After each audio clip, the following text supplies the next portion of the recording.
咁原來夢想咧可以用雙手創造出嚟嘅，唔知我哋呢班小畫家會創造一幅點樣嘅畫呢？不如我哋大家一齊下小畫家嘅表演。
因為咧話俾大家聽咧，佢哋咧冇喺呢個台裏邊咧做一次預演㗎，琴日只不過喺學校裏邊咧一個小小嘅場地裏邊，咁所以咧一上到個大啲嘅舞台裏邊咧，小朋友嘅走位咧就可能有少少嘅差異。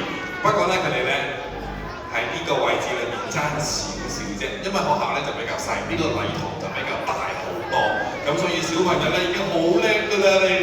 Thank you， 再一次俾掌聲，多謝緊你好唔好啊？亦都請埋老師啦，一齊到埋前咧同佢哋合照嘅。因為始終啦，未喺一個嘅咁大個舞台裏邊咧做過一次嘅預演咧，佢哋就好難去拿捏到咧個準確嘅位置。佢哋已經好叻㗎啦，每一個小朋友，因為一嚟到就已經叫做上大台㗎啦，我哋原本喺學校個大堂度練習㗎咋，我哋。好啦，我哋望住前面攝影師。